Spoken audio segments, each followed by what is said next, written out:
نے پوچھا فاتحہ صحیح ہے کہ غلط ہے؟ سورہ فاتحہ پڑھنا اچھی بات ہے الحمدللہ، اس میں کیا بری بات ہے؟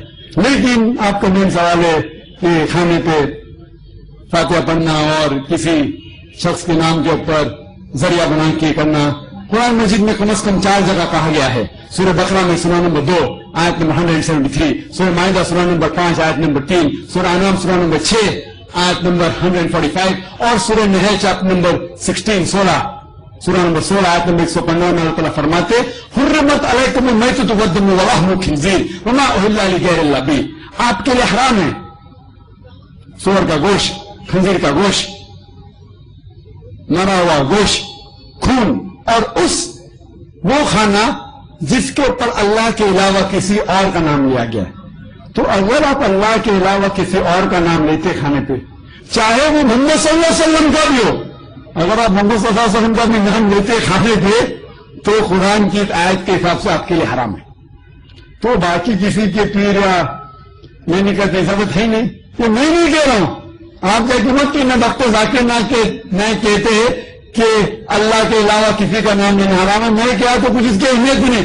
آپ کہیے آپ کے سہیلی سے، آپ کے دوست سے کہ اللہ تعالیٰ فرماتے سورہ بقرہ میں سورہ نمبر 2 آیت نمبر 173، اللہ تعالیٰ فرماتے سورہ مائدہ میں سورہ نمبر 5 آیت نمبر 3، اللہ تعالیٰ فرماتے سورہ انعام سورہ نمبر 6 آیت نمبر 145 اور سورہ نمبر 16 آیت نمبر 115۔ اگر یاد نہیں رکھ سکتے لکھیے۔ اللہ تعالیٰ فرماتے سورہ نحل، قرآن دکھائیے، اللہ تعالیٰ فرماتے وہ کھانا جس کے اوپر اللہ کے علاوہ کسی اور کا نام لیا گیا۔ تو اکثر جہالت کی وجہ سے کچھ ہمارے مسلمان بھائی بہن اس غلط فہمی کا شکار ہے، کیا یہ دین کے اندر یہ دین کا مسئلہ ہے؟ لیکن اس بات پہ میں اس جواب کو ختم کروں گا۔ شیخ ابن تیمیہ فرماتے ہیں، شیخ ابن تیمیہ جو الحمدللہ ثم الحمدللہ ایک بڑے عالم تھے الحمدللہ،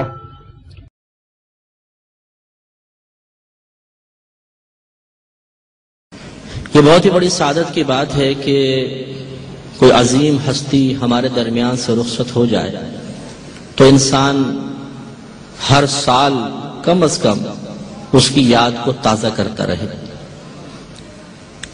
یہ ہر سال پروگرام رکھنے کا مطلب ہرگز یہ نہیں ہے کہ سال میں ایک دفعہ یاد کیا جاتا ہوگا، یقیناً کرتے ہوں گے، بڑے پیمانے پر ایک اچھے انداز سے ایصال ثواب کے لیے اہتمام بہت بڑی سعادت کی بات ہے۔ اور یہ کوئی نیا جذبہ نہیں ہے، بلکہ صحابہ کرام علیہم رضوان کی طرف سے ایک عملی طور پر جو ہمیں نمونہ پیش کیا گیا اسی کی ایک اتباع کی صورت ہے۔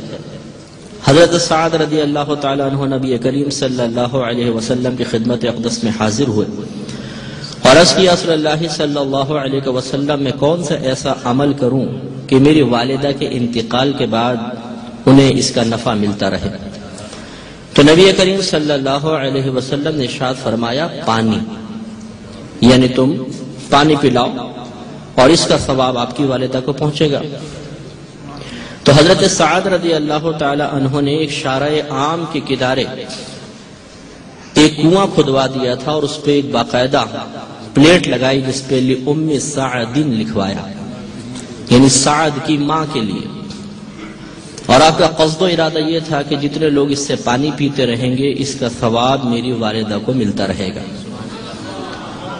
تو اس سے معلوم ہوا کہ اپنی والدہ کے لیے ایصال ثواب کوئی نئی چیز نہیں ہے، بلکہ یہ اہتمام تو خود نبی کریم صلی اللہ علیہ وسلم کی اجازت سے صحابہ کرام کرتے رہے ہیں۔ ضمناً اس حدیث سے یہ بھی معلوم ہو گیا کہ ایصال ثواب کرنا بالکل جائز، نبی کریم صلی اللہ علیہ وسلم کی اجازت سے ہے، اس کا نفع باقاعدہ دنیا سے پردہ فرما جانے والوں کو ملتا ہے، اور اس ایصال ثواب کو کسی شخصیت کی طرف منسوب کر دینے سے کوئی ناجائز کام کا ارتکاب نہیں ہوتا، بالکل جائز ہے۔ بھائی مجھے یہ پوچھنا تھا کہ لوگ یہ کہتے ہیں کہ جیسے کہ نیاز ہم دلاتے ہیں کسی بھی چیز کی، جیسے کسی بزرگ کی مزار پہ، جیسے خواجہ صاحب ہیں، بڑے پیر صاحب ہیں، یا ہم اپنے کسی مرحوم کی نیاز دلاتے ہیں، فاتحہ دلاتے ہیں، تو لوگ کہتے ہیں، کچھ لوگ یہ کہتے ہیں کہ یہ چیز نہیں کرنی چاہیے، ہمارے قرآن میں نہیں لکھا کہ ہم نیاز دیں۔ اچھا، یہ بات کہاں تک صحیح ہے، کہاں تک غلط ہے، یہ مجھے پوچھنا ہے. دوسرے میں یہ پوچھنا چاہتی ہوں، جیسے میری والدہ تھیں وہ قرآن نہیں پڑھی ہوئی تھی اور وہ مطلب نماز کی بھی اتنی پابند نہیں تھی جیسے کہ انسان کو ہونا چاہیے نا، تو اب ان کا انتقال ہو گیا ہے. کیا میں ان کے ثواب کے لیے ان کے نام کی نماز پڑھ سکتی ہوں یا ان کے نام کا روزہ رکھ سکتی ہوں جس سے ان کو ثواب ملے؟ کن کن چیزوں سے ثواب پہنچ سکتا ہے مرحوم کو، اس کے بارے میں پوچھنا تھا. ٹھیک ہے آپ کو بتاتے ہیں. بہت شکریہ کال کرنے کا. جی مفتی صاحب. ایک تو یہ نیاز کا، پہلے نیاز کی اور فاتحہ کی حقیقت کو سمجھ لیا جائے کہ کیا ہے.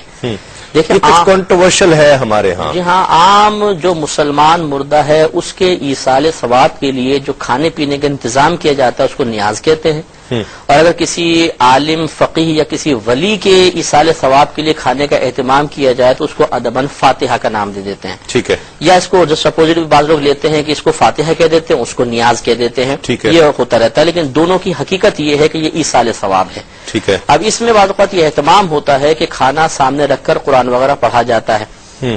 تو یہ اس کی دیکھیں ایصال ثواب تو ہم نے طویل اس پہ بحث کی تھی، قرآن سے حدیث سے ثابت ہے. سامنے جو کھانا رکھا جاتا ہے یہ نبی کریم صلی اللہ علیہ وسلم کے عمل کی نقل کی جاتی ہے.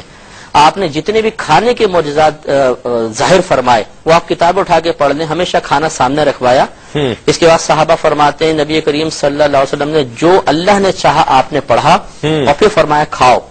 وہ کھانا کھایا تو اس میں بہت برکت ہوئی، سینکڑوں لوگوں نے کھا لیا.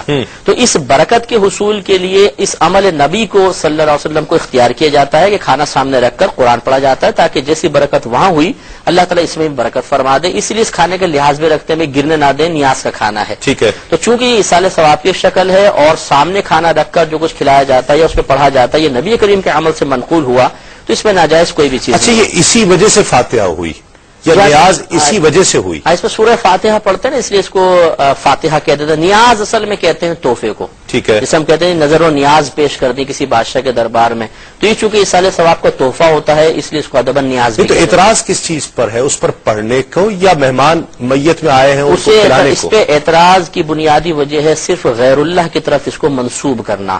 یہ کہنا کہ خواجہ صاحب کی نیاز ہے، غوث پاک کی نیاز ہے، 11ویں کی نیاز ہے، 12ویں کی نیاز ہے، اس منسوب کرنے پہ اعتراض ہوتا ہے. اچھا. حالانکہ عقلاً بھی آپ دیکھ لیں تو منسوب کرنے سے کسی چیز میں حرمت کیسے داخل ہو سکتی ہے؟ ٹھیک ہے. آپ قربانی کے جانور کو بھی تو منسوب کرتے ہیں، یہ کس کا ہی ہے؟ اکرم صاحب کا بکرا ہے، یہ فلاں صاحب کی گائے ہے. تو صرف منسوب کر دینے سے تو کچھ نہیں ہوتا نا. جس وقت آپ ذبح کر رہے ہیں اس پہ اللہ کا نام ذکر کر رہے ہیں اور آپ کے قلب میں یہ نیت ہے کہ میں اللہ کا قرب حاصل کر رہا ہوں، اللہ کی رضا کی خاطر یہ کام کر رہا ہوں، تو پھر یقیناً اس میں کوئی شرک کا شائبہ پیدا نہیں ہوتا ہے.